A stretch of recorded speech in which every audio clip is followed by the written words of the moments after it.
Hello viewers and welcome. This is Daybreak Africa on television in Nigeria, broadcasting beyond boundaries. Daybreak Africa is a news and current affairs magazine program that takes a look at potpourri of issues ranging from politics, foreign affairs, entertainment, sports, and even fashion.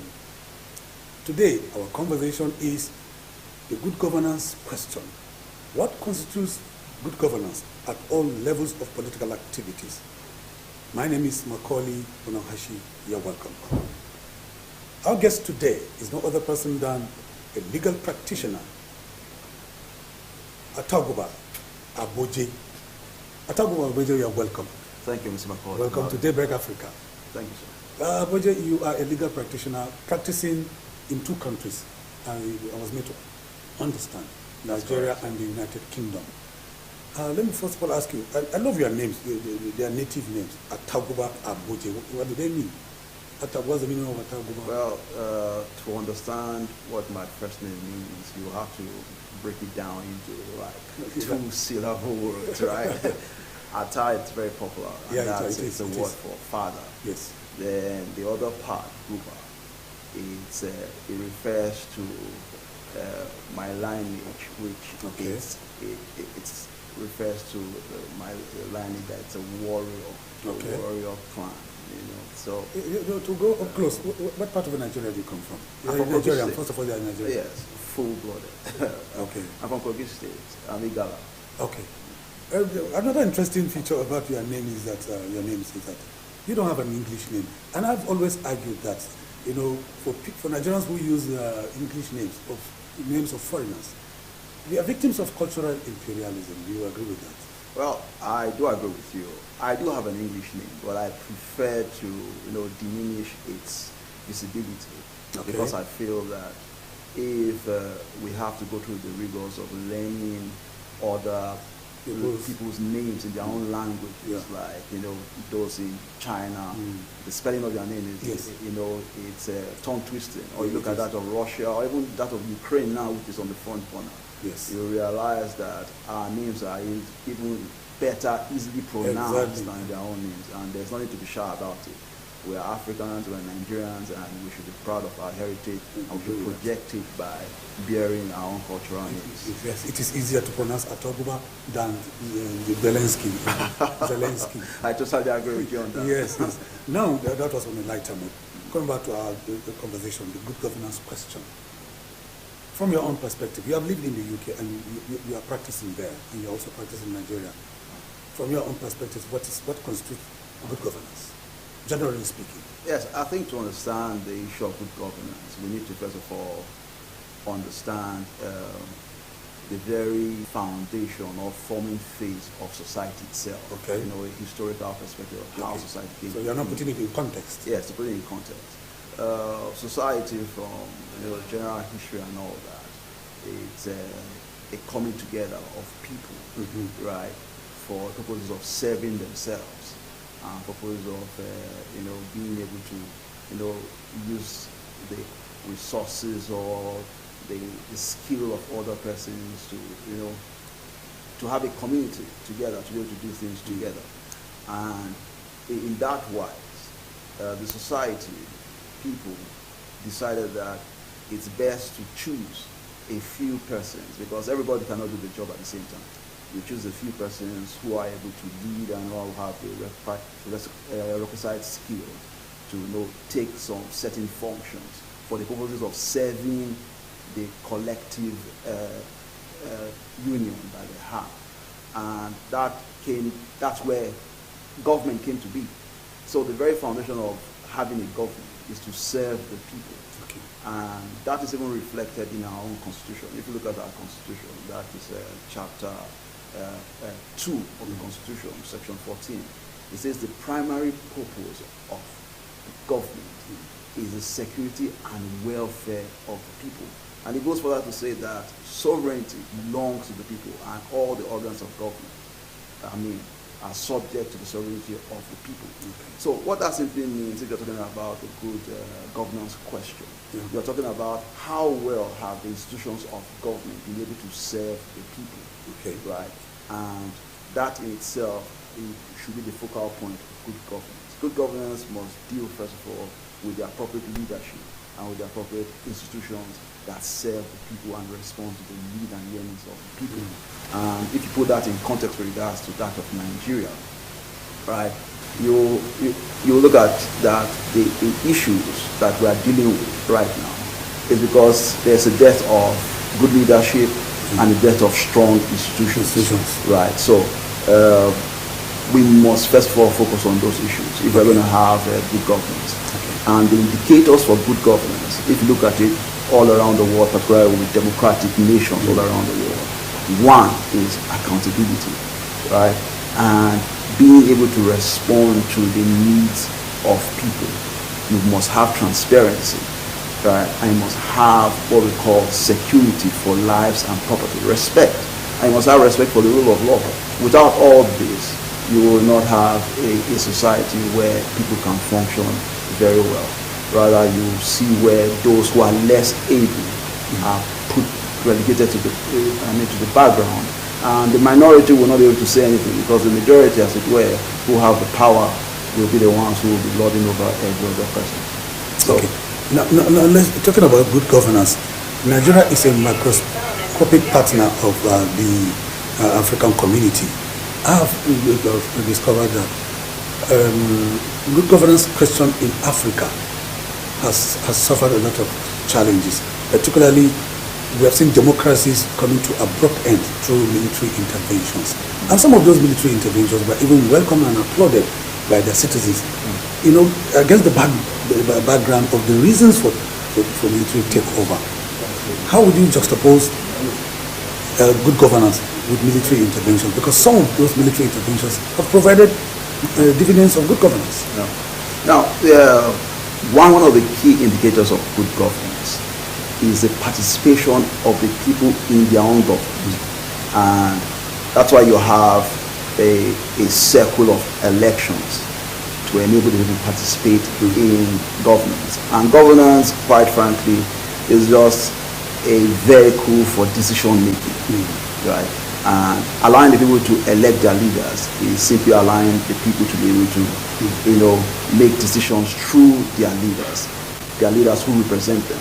Now, where that is not possible, or where that has been put in abeyance as a result of a dictatorship coming in, and you have a military government or a military institution taking over governance, you will see that in itself kills the very requirement for good governance, which is the participation of those who are being led, right?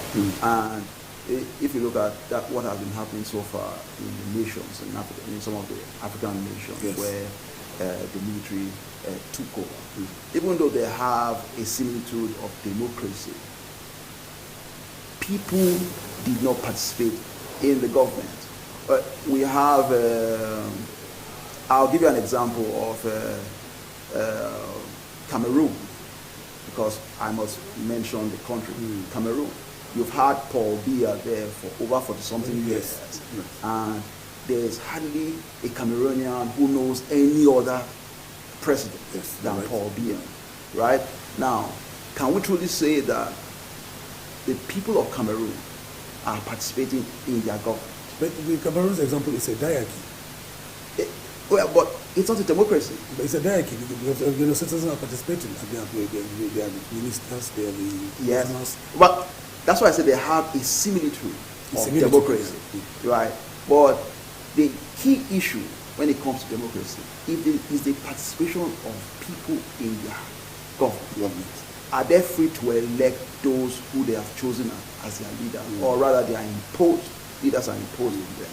And I dare say that with regards to most of the African nations where you have had the intervention of military, when the military is in governance, it's as a result of a dearth of participation of the citizens in governance. And you say quite clearly that when the military, the military organs took over government, the citizens were rejoicing. Yes, they were rejoicing. So that's to tell you that the citizens, even though this is not the ideal situation when it comes to the governance of people, because the military is supposed to be relegated to security, protecting the integrity, the territorial integrity of a nation. But now they have made an intervention into governance. People regard them as saviors. And I can tell you that that has even happened in our own history as a nation in Nigeria. We've had times where we were happy that the military took over, the reins of power. But obviously, every time the military takes over power, it has ended in a disaster, I must say, because whatever we are facing right now, we cannot attribute it to just one government. We always look at it from our history, the first coup, how that led to a situation where everything became, we now have a unitary system of governance where just a few persons are taking decisions rather than the collective community taking a decision in regards to the representation in the National Assembly, right? And how that has led to a few cornering the collective wealth of the nation, right? That has led to a decay of infrastructure and not being able to challenge those in power. Because first of all, we must understand that those in power are servants to the citizens, right? They are servants. They are serving us, and we should be able to ask them questions to account for their stewardship of the power that has been given to them. So the military government, regardless of how people feel about it in other nations right now, will still be a disaster to have them in government. So what are those things that militate against good governance in Africa? Failure of leadership. The failure of leadership it's a key factor. But as a legal practitioner, I want to look at it from the point of the main instrument upon which everybody acts. And for me, that is the Constitution. I'd like to speak about that of Nigeria. Right. Nigeria, I feel that our Constitution lacks the legitimacy that it should enjoy from the citizens, because even though the Constitution declares in Section 1 that we the people, you and I both know that we as a people never sat down to discuss or to talk about the terms or the sections or the provisions of the Constitution that now regulates our affairs. And that in itself is an injustice to all the citizens, because we were deprived of having the opportunity to speak or to air our opinions concerning the most important document that regulates all affairs. So if we're going to that Constitution was written by a single individual. Yes, it was written by a single individual. So that tells you how lacking in credibility. How would he call something that he sat down alone and wrote and then attributed to we the people? So many people have said that that's a fraud on the citizens, and I do agree that it's a fraud on the citizens, even though now that has filled the vacuum ordinary which a legitimate constitution should feel, right? But we must do something about, giving it that legitimacy, whereby we can sit down as a people and really discuss the union and how we should progress with regards to the future. I've heard other arguments of people who hold strongly to the opinion that it's not really the Constitution that should matter the most, but operators of the Constitution. In other words, it's not the system that is the challenge per se, the operators of the system, you and I, human beings, that are involved. Well, I do not discount the correctness of that argument, but I'll say that's not the picture. I believe that for one to be able to make progress, right, it must be on a foundation. And as a nation, the foundation for everything we do, but the Constitution is supreme. So that means it pervades and it covers everything we do. We look at every action that is taken by the government or one who works in the government, public service. You can always trace it to the provisions of the Constitution. So if we do not have that right, if we do not have that, if we do not accept it as the proper document to regulate government, then we have a problem. Now, for any law that is made, we must realize that human beings are not made for this. for law, right? I mean, we were not created for law, rather than for human beings. So what that means is that for that law to have the power over the citizens must first of all accept it as something that is legitimate. Right? But if you have a section of the country or a majority of citizens saying that this document do not represent how we want to be led, right, then you have a problem. Okay? So for me, the Constitution, first of all, we must deal with that. And there are certain issues within the Constitution that I feel needs to be dealt with. Talking about security architecture. We are running a unitary system. We're talking about the judiciary, right? The security, I'm talking about state policing. I believe strongly in state policing. And I'll give you an example. We have been faced with an existential crisis in regards to security right now. I mean, we all know that things are going really crazy right now. Why is that? This is because, now, if you talk about the number of policemen, the ratio of number of policemen to the population of Nigeria is over 240 or 250 million persons. Now, the total number of policemen that we have in this country, as of the last time I checked, is roughly about maybe 300,000. So, how can 300,000 policemen police 250 million persons? That's an impossibility. Then we're also talking about a disadvantage. Disadvantage in the sense that the control is at Abuja. Yeah.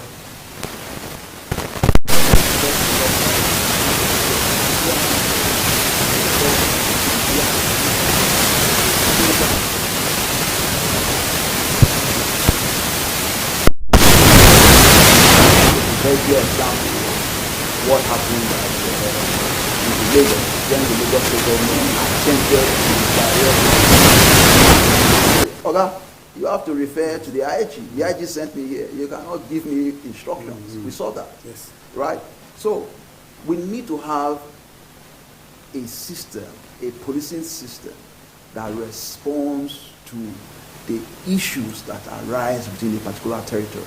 Right? And policing is intelligence-led.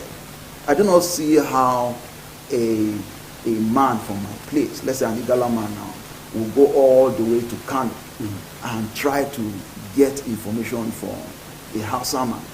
First of all, the language barrier is there. Yes. Secondly, the local sees the man coming from my place as a stranger. Yes. And there's no way he's going to give him any information that will assist him. Not at all. And if he's a local man from that place, he can immediately, even from just residing within that community, he understands that these are the trouble spots, these are those who are causing trouble. He already has that information.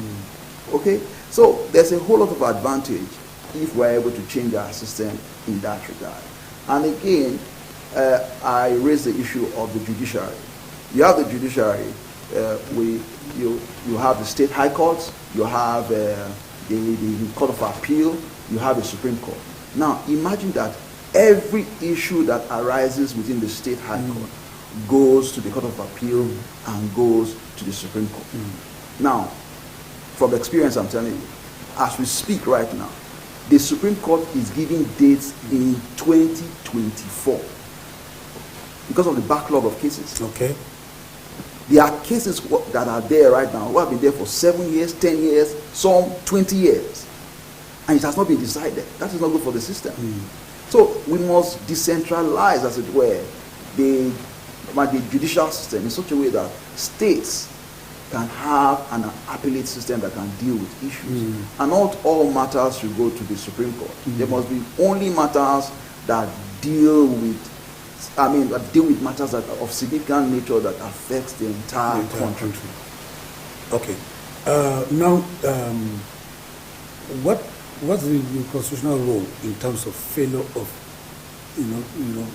provision of pragmatic infrastructural development? For instance, the government needs to provide road from here to there. And in what way is constitution involved in that failure? Right. I'll give you a clear example. Chapter 2 of the Constitution talks about the imperatives, as it were, of governance. Okay. What the government is supposed to do. People are entitled to education, people, the government is supposed to provide for the welfare and security of the citizens. But the same constitution, the same constitution we're talking about, Yes. went on to say that all the issues listed in chapter 2 are non-justiciable. Yes. Which means that regardless of the fact that the constitution says I'm entitled to education, I'm entitled to at least some form of social welfare from the government, I cannot go to court to enforce that right. In fact, that right is what is called a phantom right. Phantom right in the sense that it was given to you and at the same time it was taken away from you. So, you see the foundation of the problem. Yes. So, if the government fails to provide infrastructure, right, infrastructural development, fails to provide power for you and I, fails to provide schools for our children, and fails to even resolve, as it were, the crisis in the educational sector, I cannot go to court. Even though it affects negatively the development of the citizen. Yes. I can't go to court. You are hamstrung. By the Constitution. By the Constitution. The same Constitution that is the grand norm. The grand norm. So, that's why I say we need to fix that document. Okay. And I'm surprised that over the years, despite the activity of the National Assembly, nothing has come of it. This Constitution, let me ask you this direct question. Which region does it favor in Nigeria? What favor? Let me put it in parentheses. I really don't think the Constitution does it favor favors. I don't think it favors a particular ethnic group or geographical region, because even the Constitution itself talks about federal character, right? And it talks about it says the government needs to avoid taking steps that will make other parts of the nation feel that the government is lopsided. Okay, so, let me tell you why I asked that question. Yes. For instance, if you take the issue of fiscal federalism and you bring it to the National Assembly, Kano State alone, if you find out the number of legislators we have, to shoot it down. Okay. Because they are more in number than yes. the South states put together. What do you think? Well, now that is still a function of democracy, I must say, because whether we like it or not, democracy is a game of numbers, right? Yes. And if by reason of population, Kano State has more representatives, right? Yes. Then you must have a situation where those who are less in number must be able to unite their interests, that is why I come together, form a bloc, for them to be able to counter the other side, in quote, who seem to be in the majority. So sometimes this itself is not a negative issue, right? Because it allows people on the divide to be able to reach out is it a to challenge? one another. Yes, it is a challenge. Having a conversation, a frank conversation, is always a challenge. But at the end of the day, it is something that must be done to enable nation building. Without conversations or from the various groups, then that's going to be a problem. Okay. So what's the way forward? For good governance. Good governance. Because see, we've had so many governments and we've always talked about failure of leadership. Failure of leadership, particularly with the advent of this democratic journey from 1999 to date. What is wrong with our leaders? I'll just put it to one. I'll narrow it down to just one issue. Now, I have always referred to the participation of the citizens in governance. Now, how do they do that?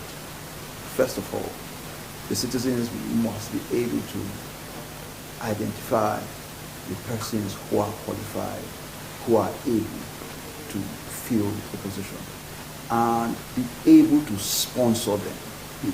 Now, in our system today, we will have a situation where an aspirant presents himself and says, I want to be the person to go represent you. That aspirant is expected to fund the entire process. Yes. He spends his resources, he sells his property, he sells his house, to be able to get himself to that position. Once he gets to that position, what he's going to do, first of all, his focus is to recover all that he has spent in the journey to the seat. Yes. Now, that takes away from the process. If you look at the American system, right, you have a system where the citizens are the ones that formed the party. They are the ones that form the citizen.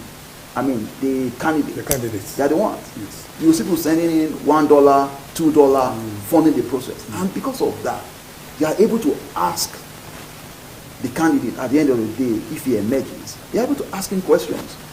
We spent the money for you to come to this seat. We gave you the vote. You have to account to us. But in our system, the candidate is the one who spends his money. Yes. And He spends his money, then the citizen will now go to him to now collect. And he has to recover. And he has to recover. So first of all, we must talk about campaign funding. Okay. How do candidates get into position? And right now, it's outrageous. If you understand the cost that presidential candidates alone, what they are spending, taking private jets all over the place, going campaign all over, they are spending billions. At the end of the day, once they get there, they are focused on recovering this money.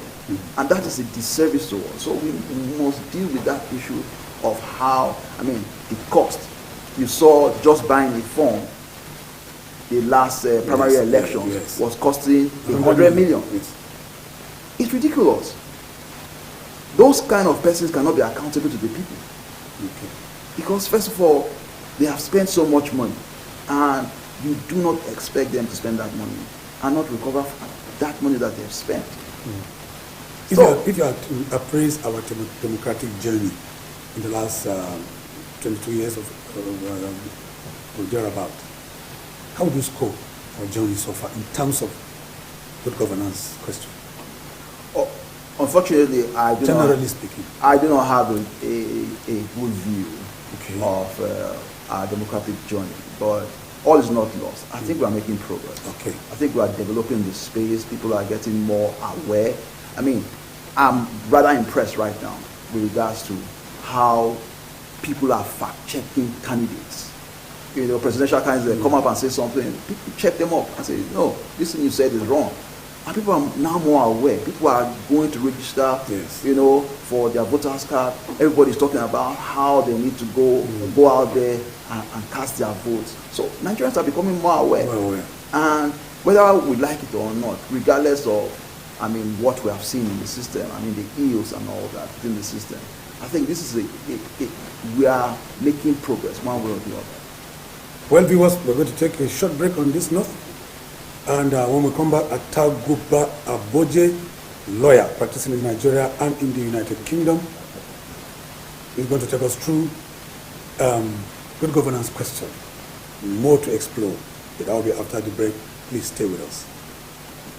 Television Nigerian is one of the leading giants in Nigeria's digital broadcasting. We deliver quality productions to clients from all sectors of life. We are experts in program streaming, event coverage, news reporting, adverts, documentaries, personality profiling, skits and jingles. You can advertise now on Television Nigerian network platforms or sponsor programs like The Patriot, Spectacle, Business Daily, Security Dossier, and other programs. To publicize your business from ground state to the zenith, we have the capacity to introduce, promote, and publicize your businesses to increase patronage. We associate with quality to attract clients like you. Television Nigerian is your media solution.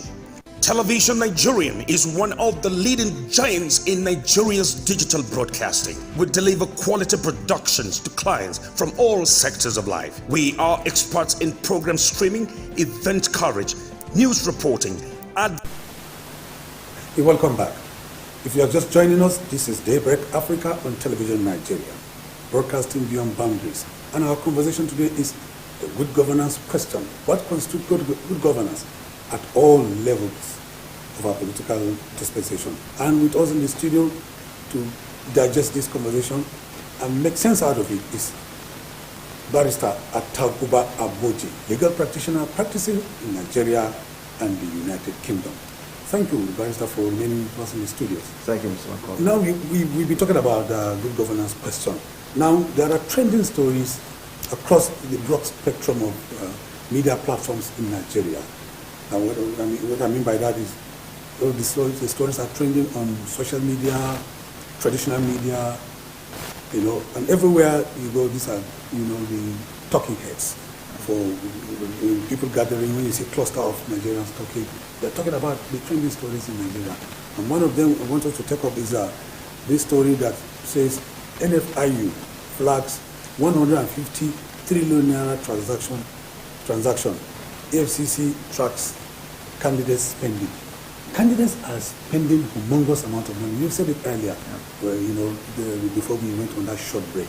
And the EFCC is now saying they're tracking their spending. And NFIU means Nigerian Financial Intelligence Unit.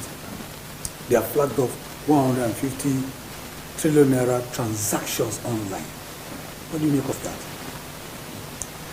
Well, the thing is, I can see you chuckle. yeah, because it's mind-boggling every time we come to this circle. Once you are approaching the election season, you suddenly begin to see, monies exchanging hands and so many things happening in regards to funds. And you also have a situation where, for reasons, for selfish reasons, when the value of the naira is tinkled with sometimes, Yes. being able to give them that advantage, because most of these politicians, they are using foreign currencies to do their transactions. Right? But I still think that the NFIU and EFCC, to my mind, I don't think they've been effective in curbing the spending of politicians within this circle. Okay. And most of the flagging and everything, though the reasons why those accounts were flagged was not stated. I'm not privy to those facts. Well, they're not stated. But I'm aware that EFCC have been talking about tracking spendings and all that. But till date, I may be wrong, but till date, to my knowledge, EFCC has not prosecuted not one politician for spending. No, they have not. They have not. Right. So I think this, for me, is just playing to the gallery. Right. Those who are, dishing out monies and doing whatever with, they are still doing it without any fear of whether they'll be prosecuted or not. Because at the end of the day, like most things in Nigeria, EFCC will do nothing about it.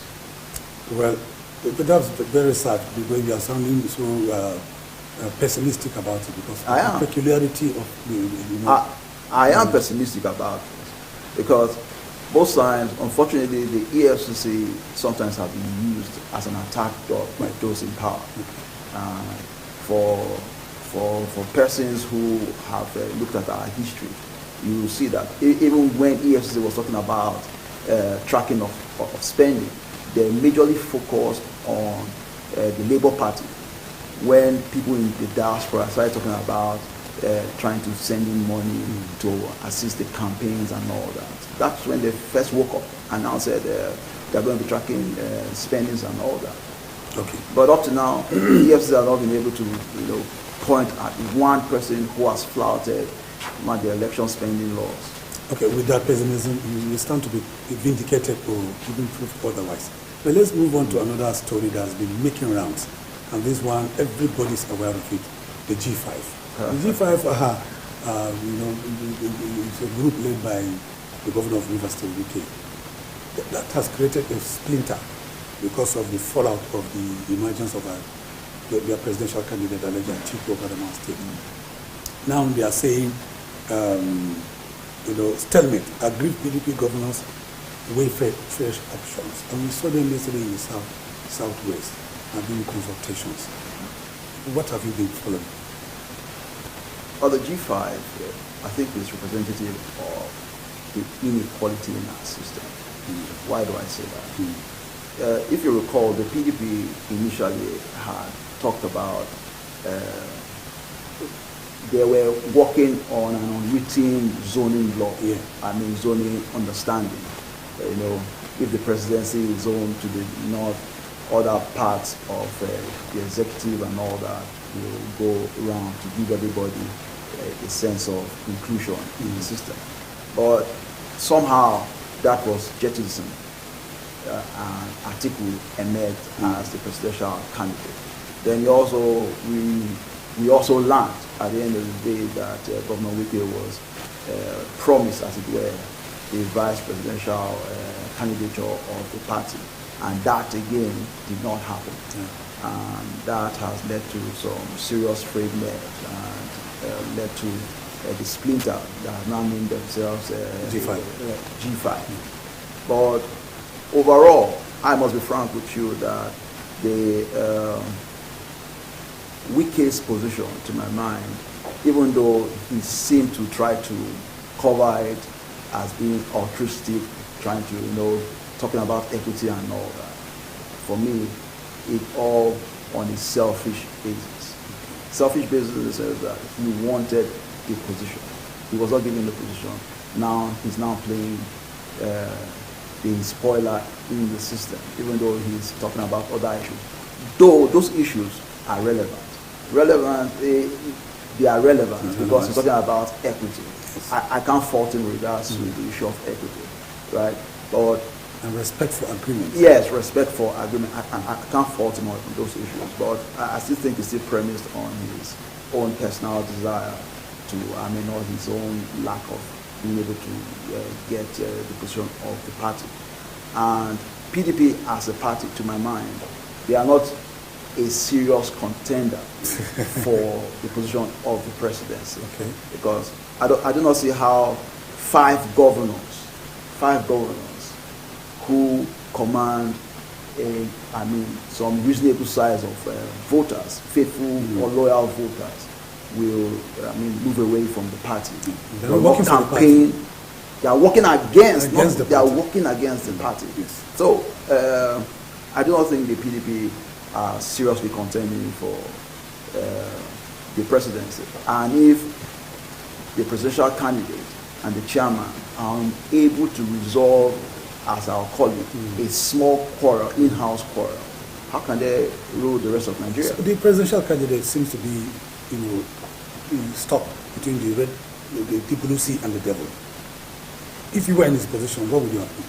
Now, if I were in his position, I think before letting this matter escalate to where it is, I think there are some missteps on his own part. Yes. Nothing stops him from going to Wiki and doing his best to resolve this matter.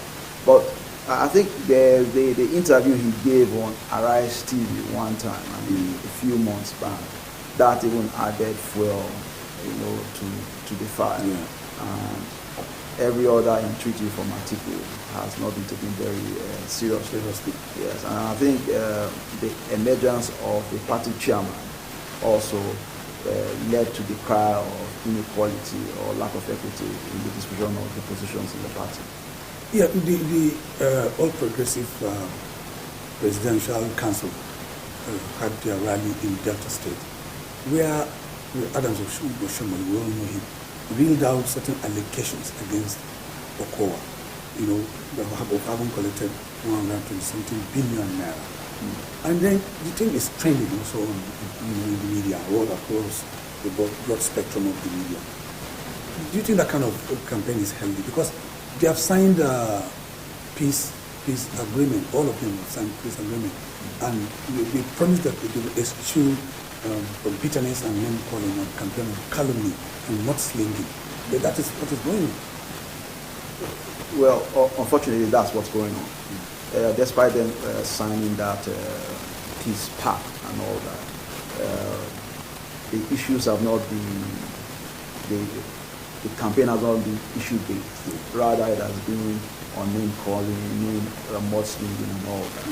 Well, I do believe that if the other side, now that's the PDP, if they have done well in their own domain, the opposition party, in quote now, which is the APC, who has gone to Delta, Delta. will not have anything to say.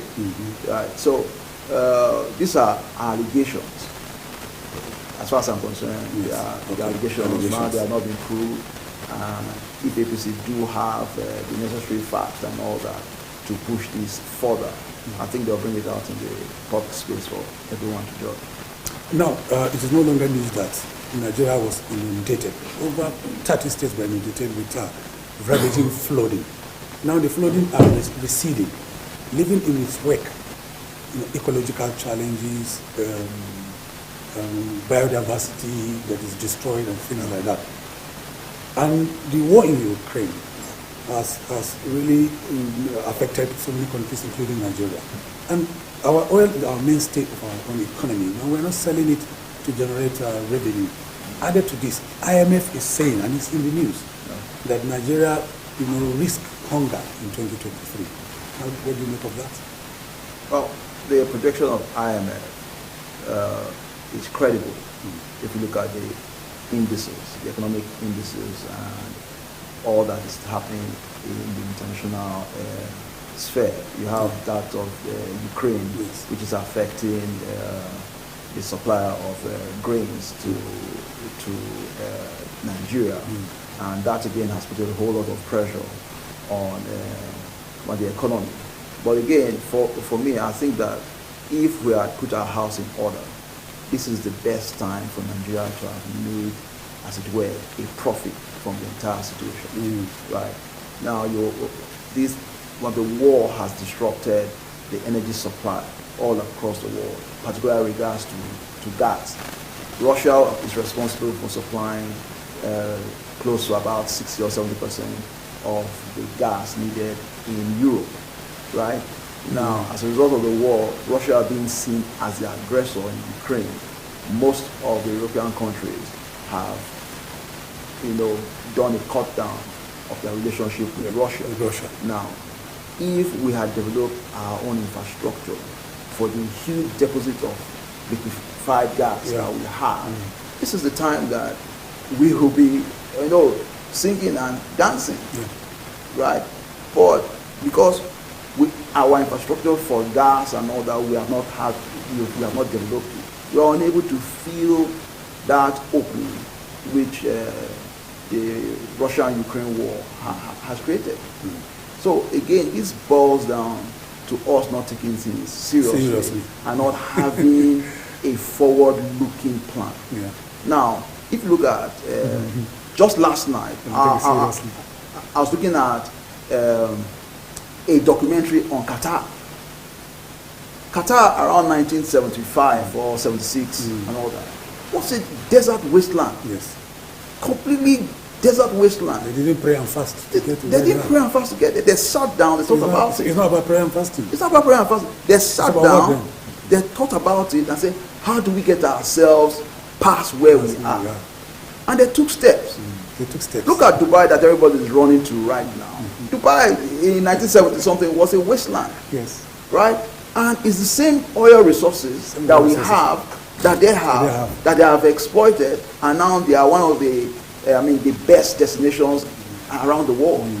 What changed between Dubai, Qatar, and Nigeria? What changed?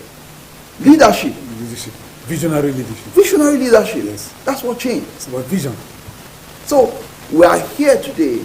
We cannot imagine the utility of gas. We have so much of gas. So much. How many Nigerian homes have access to gas? How many Nigerian homes are using gas? Right? Rather, we're engaged in gas flaring. Yes. Affecting for decades we've been losing billions.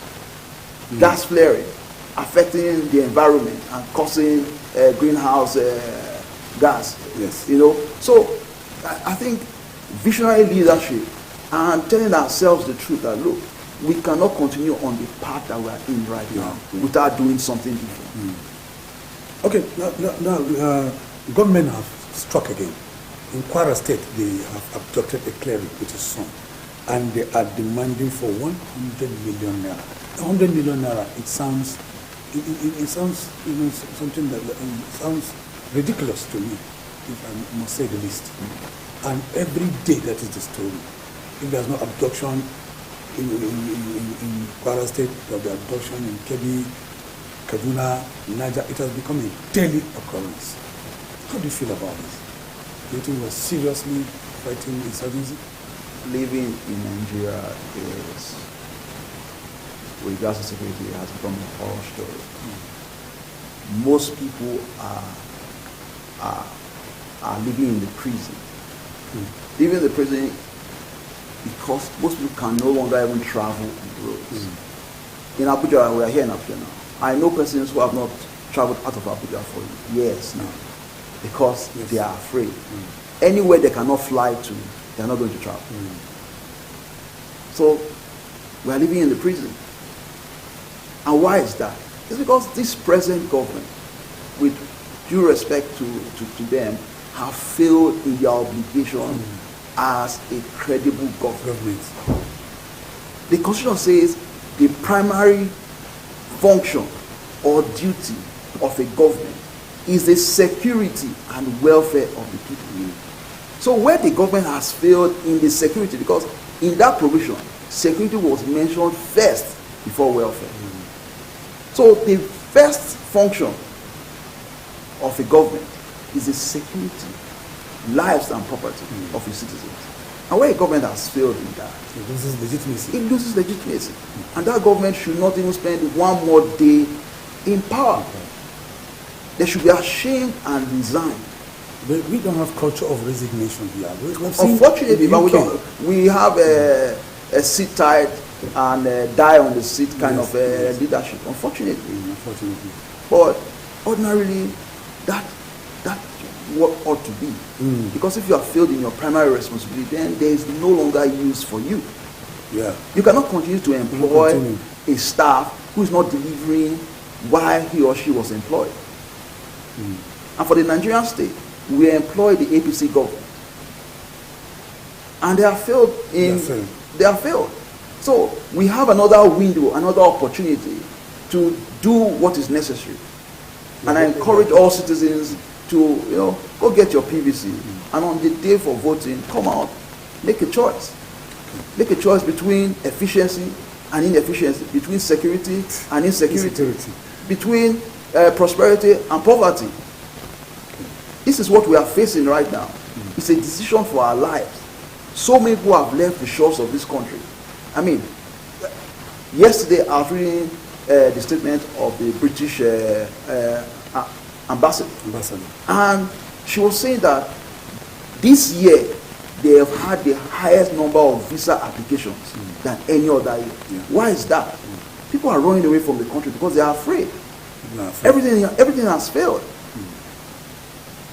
There's no more good governance. There's no more good governance. So the good governance question we're talking about, this is it. This is it. So now let's go. There is another story. We still behave like in the primitive old days. Mob action. A bus driver was lynched to death for inadvertently or mistakenly killing a teenager. And that story is in Oyo State. How do you feel that people can take laws in their own hands, and make out jungle justice on a fellow citizen? It is indeed sad and highly condemnable for any person to arrogate to themselves the power to terminate, to judge, prosecute, judge, and execute a citizen, a fellow citizen. But what has this kind of trend continued unabated? Now, I think that it is because those who ought to enforce the laws have turned their eyes. Yeah. They are looking the other way. They turn the blind eye to They turn the blind eye. So it will continue. Because regardless of the offense of that citizen, the citizen has the right to stand before a court of law, to have his or her case heard before judgment. Do you know Abuja, that takes me to the case of Deborah Samuel that was killed in Sokoto State. It's unfortunate. She said she has the right to stand before a judge. and get justice. Yeah. But that was not given to her. That was not given to her. Until date, we have not heard anyone that was arrested in connection with that. There's no case in court. Nobody has been detained. It is right. The authorities are complicit in this behavior. Because if those who engage in wrongful justice are brought to book themselves, people will learn a lesson from the enforcement of the law. People ordinarily will avoid the commission of further crime. But if that is not being done, nobody is being prosecuted, nobody is being held accountable for taking the life of another citizen. And nobody will take the law enforcement serious. Nobody takes anything Because serious. they are not enforcing the law. That's just the case. So why why can't activists, let me say, lawyers, take this kind of matter? Now, that's a great question. The procedure to go into court, there's a procedure for it. Okay, yes. And one of the major factors for instituting a case in any court is that you have what is called the locus standi. Now, that locus standi is that your interest, in quote, it means your interest. And that interest must affect you personally. Right? But the court, though, have tried to expand it, particularly for fundamental human rights actions, right? But the question that will always arise at the end of the day is the question of what is your interest? How is it affecting you personally? And if you're unable to establish that, your case gets thrown up in court. So the only way to do this is to pile the pressure on the police and all other prosecuting agencies, to step up. And because they are the state, they represent the state. For them, it's easy. The Attorney General of the Federation, the Attorney General of the state, this is their function. This is what they're supposed to be looking out for. Injustice within the system, they're supposed to be going after it. But how many Attorney Generals of the state or of the Federation have you ever heard filed a suit on behalf of the citizen? I've not heard it. I've not seen it. In other climes, if a wrong is committed to the citizen, the Attorney Generals of those places, of those regions, will go and file a suit to defend the right of the citizen. Because they're supposed to be those speaking for the voiceless and for the powerless. But okay, now let's come back to politics and talk about the involvement of socio-cultural organizations. In recent times, we've heard what happened with Asiwaju Bola Ahmed Tinubu when the factional group of Femi Ferry. Yes. Yeah. One faction endorsed Peter Obi, the other one endorsed, was set off endorsed Asiwaju Bola Ahmed Tinubu. But recently, precisely the day before yesterday, Ohaneze Indigo, the Igbo socio-cultural organization, had come out publicly to endorse Peter Obi, the presidential candidate of Labour. Not only that, they said it is their turn. So now they borrowed the lexicon of when he said Emilio Kong. But they didn't say it in Igbo language. They said it's their turn. How do you react to that? Well, it is the right of every citizen to aspire or to vie for the highest office of the land, or for a group of citizens to seek to, as it were, sponsor a candidate to occupy the highest office of the land.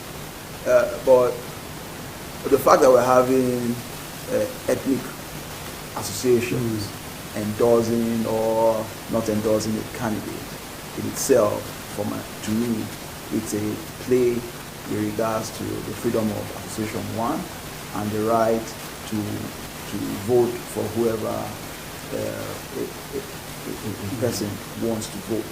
So, but quite frankly, it really has no statutory backing. Right? There's no statutory backing in regards to whether a social cultural organization should endorse a candidate or go seek their consent on it. It doesn't have anything with regards to that. But I think this is more of having a conversation with the various organizations that represent ethnic nationalities within the country. And you saw where the Afenifere, a faction, endorsed Peter Obi. To my mind, I think that's a huge positive. Yeah. It's a huge positive for an a different ethnic organization, umbrella organization to endorse a candidate who does not originate from their own group. So for me, it's a plus. And even though I hate to say that our politics is becoming more ethnic than issue-based on issues. Rather, we're playing ethnic politics rather than dealing with candidates on the basis of their intellect, their merit, their history, and pedigree, rather than dealing with that. We're looking at whether the person is a Yoruba man, is a Hausa man, and all that. That, to my mind, it's at the end of the day, we will not really all go well for our politics if we all look at candidates from that light. Well, viewers, on this note, we are going to take a breather. When we come back, we'll continue with our conversation on the good governance questions with Atauguba Abochi, legal practitioner practicing in the United Kingdom and Nigeria. That will be after the break. Please stay with us.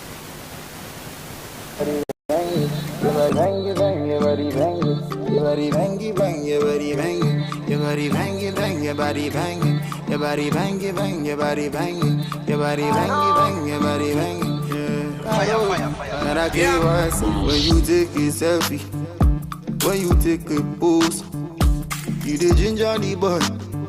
Every time you bend the low, come on girl, when you take a selfie, when you take a pose, you the ginger the boy. Every time you bend the low.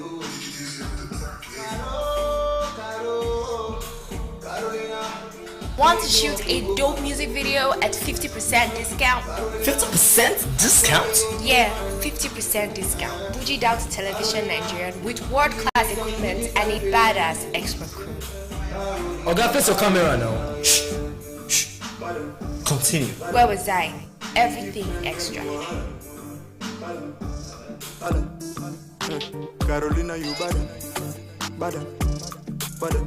Hurry up.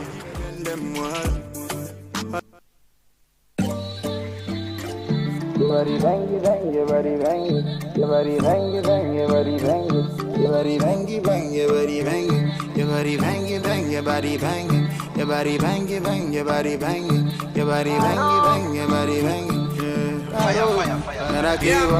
Television Nigerian is one of the leading giants in Nigeria's digital broadcasting. We deliver quality productions to clients from all sectors of life. We are experts in program streaming, event coverage, news reporting, adverts, documentaries, personality profiling, skits, and jingles. You can advertise now on Television Nigerian network platforms or sponsor programs like The Patriot, Spectacle, Business Daily, Security Dossier, and other programs. To publicize your business from Crown State to the Zenith, we have the capacity to introduce, promote, and publicize your businesses to increase patronage. We associate with quality to attract clients like you. Television Nigerian is your media solution.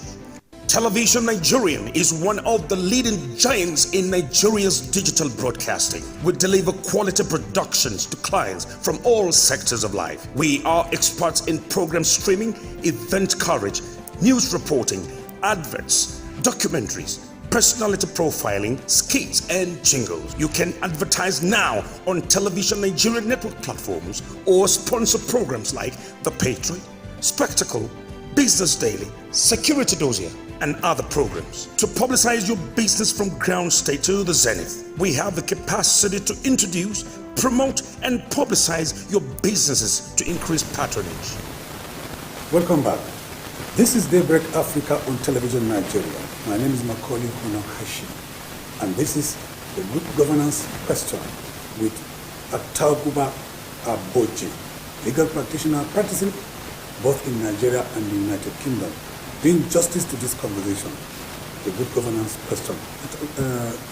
Aboje, thanks for remaining with us in Daybreak Africa studio. Thank you for having me. We've been talking about politics and other issues. Now, there is this story that is also trending.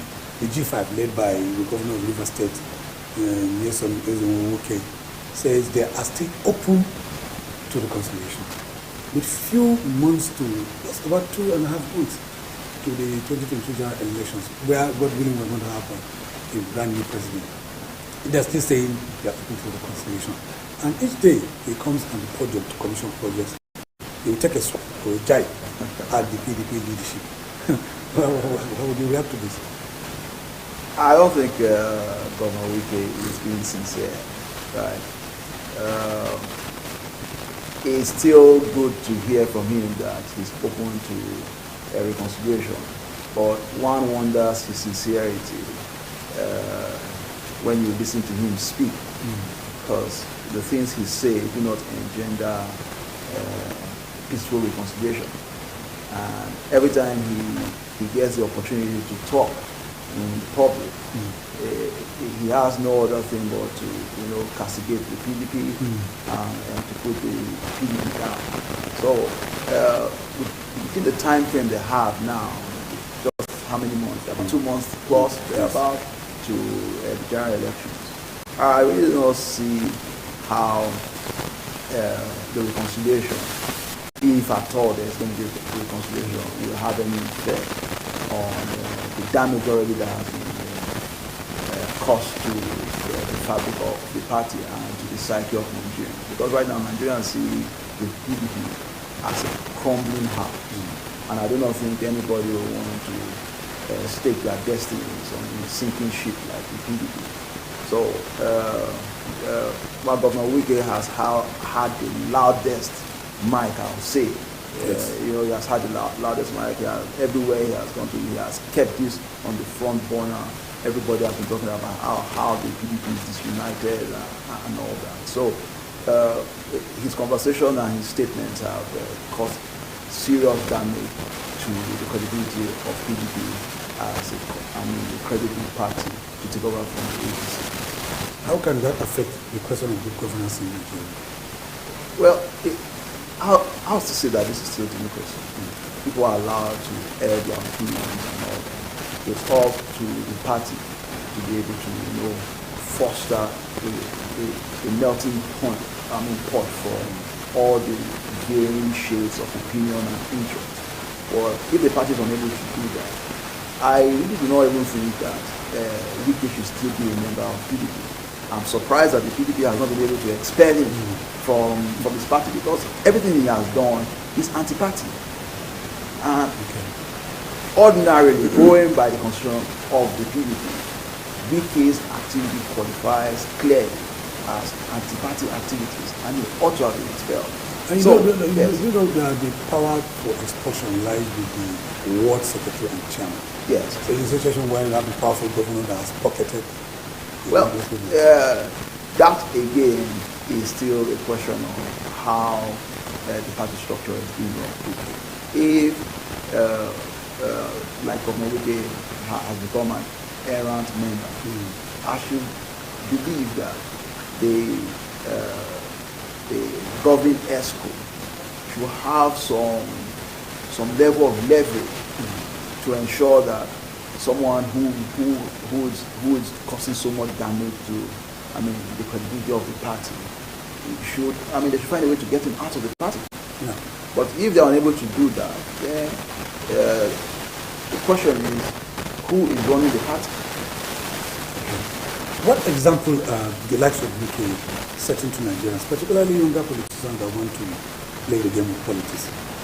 Here you are, on one breath, you are supporting, with all your weight, the governorship candidate that you impose the people in the state, and then you are not supporting the presidential candidate. He's not an aspirant, he's a candidate who emerged at the primary election that you also participated.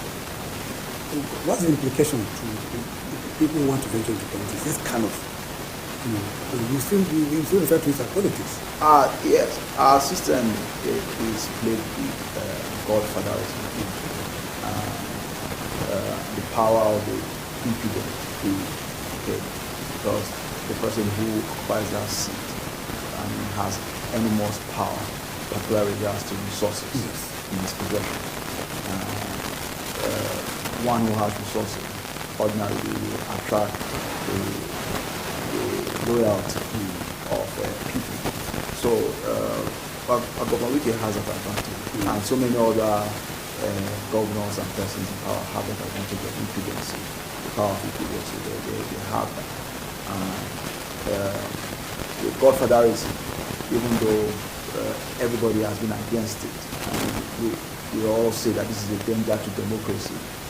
Unfortunately, that still has a hold in our system. And whether we like it or not, or whether we call it what it is or not, what is displaying a classical role of godfatherism in politics, because he sees himself as a power block, and he sees himself as one who makes a decision that people must follow. And like you said, he has imposed a candidate, and everybody must, must toe his line. So